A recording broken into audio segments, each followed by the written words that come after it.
Mika.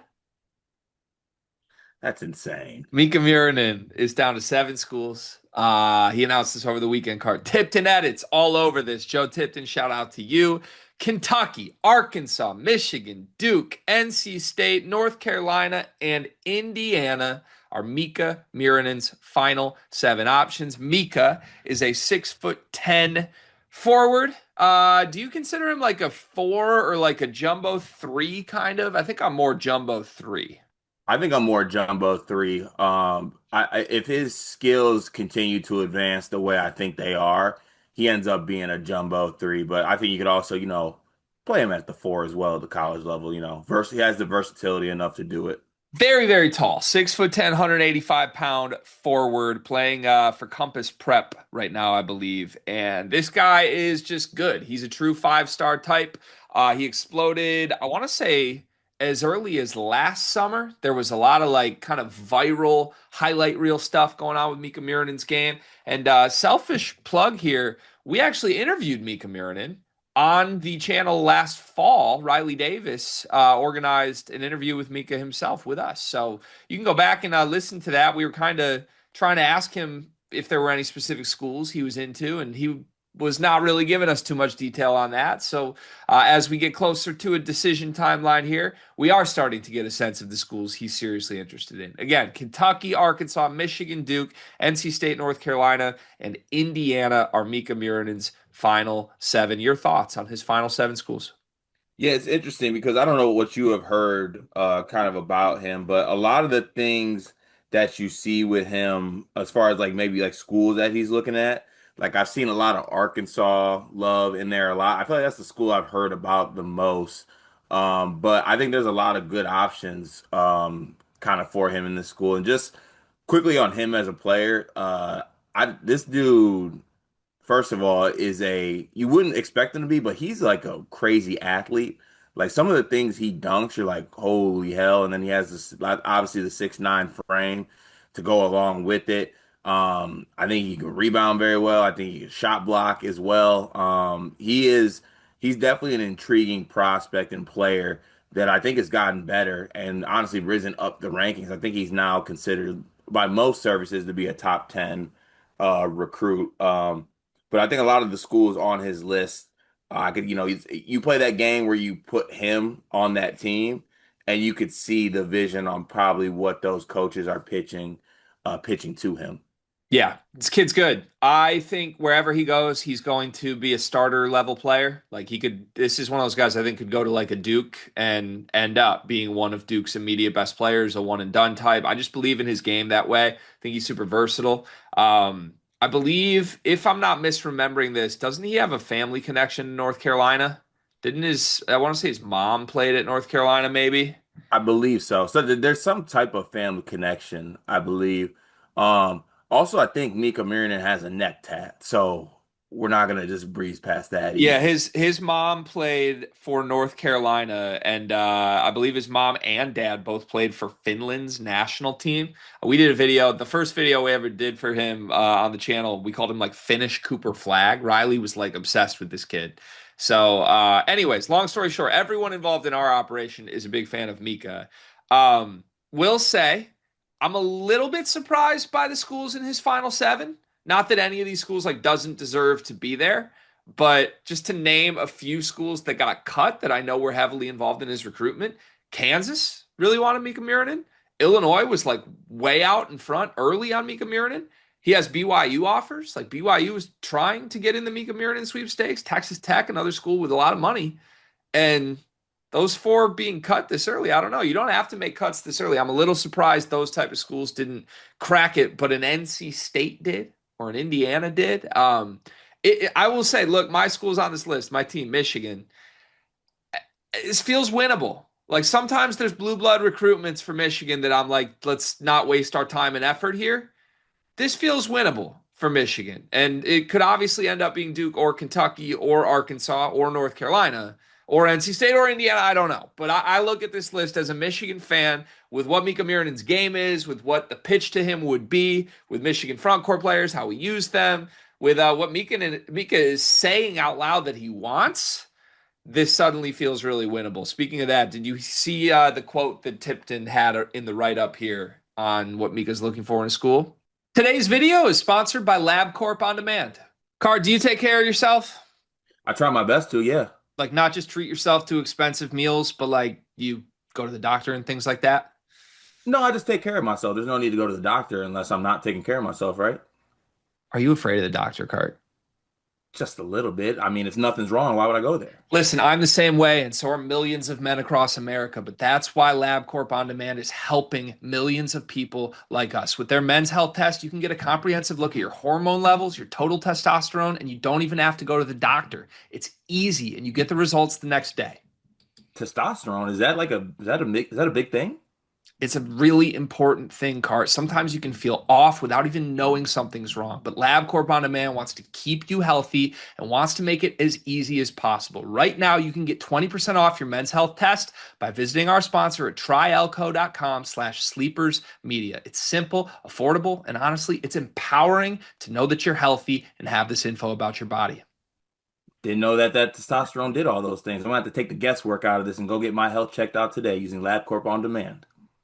No, honestly, I'm a little bit more scared of you that you're over here trying to tell me that you're on a list with Duke and you're like, that's winnable. I feel good about this one. Mika That's said scary. this the biggest factor will be how are the schools going to play me? That's what matters. I'm comfortable as a stretch four, shooting the ball, catching it at the top of the key. I haven't really been able to handle the ball much this season at Compass, but that's something I'm looking a little more at doing in college. I see myself as a stretch four. I think I could handle it a little more. So he wants to play the four, but he wants to be on the perimeter, ball on the floor, making plays, making decisions. There isn't a school in college basketball with a better pitch for that right now than Michigan. And maybe this is naive by me, but based on how this summer cycle went after how they used Danny Wolf, they're getting anybody they want with that pitch right now. That's they've convinced Mara and Merez to both come off the bench right now, seemingly to do this. So maybe this year will go sideways. I don't know if they could blow it, but if that's what Mika says he wants to be, I think Dusty May has a better pitch than anybody on this list. Yeah, I mean, look, you got, like you said, definitely a player that I think is watching front court usage and probably is going to be very tuned into what Yaxel looks like this year, on top of like, backing it up with what Danny Wolf looks like. Um, NC State being on this list is the funniest one to me. Obviously, it's like not funny because Will Wade and it's NC State, but you have three kind of North Carolina-ish based schools there with Duke and North Carolina on the list as well. Darian DeVries making a list here. Congrats to him.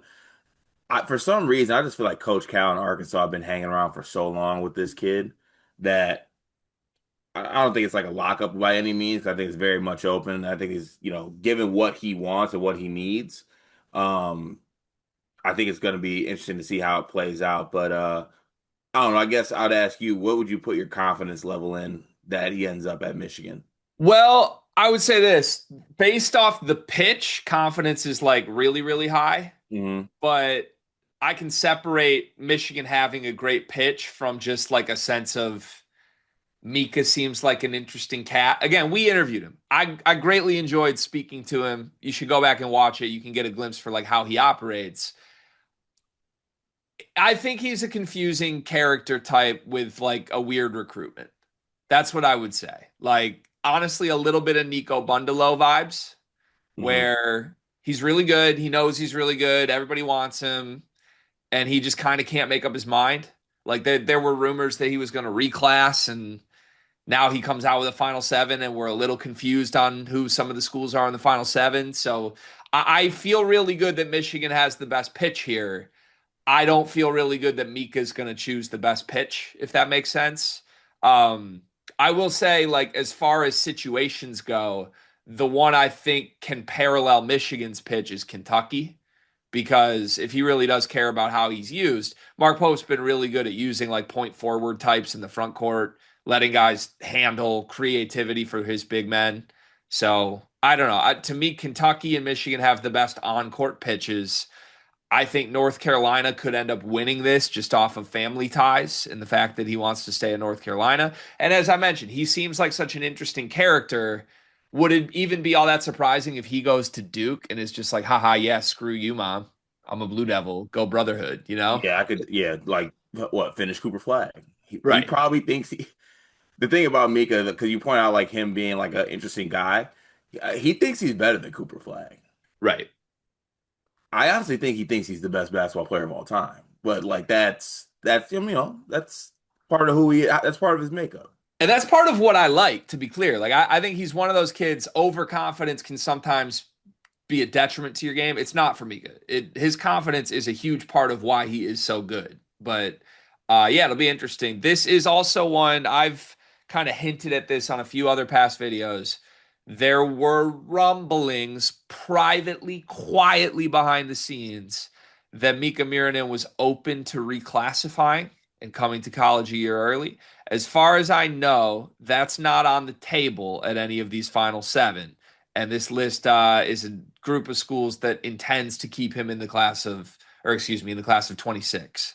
But I don't know. Sometimes you hear that and late things change. Again, part of why I feel a little confident here is I know that Michigan was floating the backup option to Yaxel, being Mika coming a year early. So we'll see. We'll see where this goes. But like I said, this is a priority recruit for my program, for all of these programs, I think. Like, I don't you feel like all seven of these schools are like hard after Mika still? It's not like there's some on this list that like aren't really prioritizing him, you know? Yeah, and honestly, I feel like you do see sometimes like schools aren't serious. Like you'll see a school on a list and be like, yeah, they're on there, but like they're kind of just on there. I legit think all these schools have a like I'll say fair shot. Like I feel like there's not anyone on here I completely rule out. I think there's one school on here I would completely rule out, but I'm not going to say I who. I know who. I mean, I think we all know who it I is. think we all know who to. Yeah, yeah. This video is brought to you by NBA 2K Labs or maybe college football labs because the people behind 2K Labs have just built something awesome. CFBLabs.com has everything you need to play college football 26 even better. Cart, you've been playing the game, right? I have been, but I'm behind the eight ball, Gregory. There's a lot of people out there who got a little bit of edge on me, but the good folks over at 2K Labs got me covered. They got the playbooks I need, the plays, the head-to-head coaches, knowing some teams. Obviously, way too many college football teams. I need the inside edge here, and they got all different types of things to help me get that edge.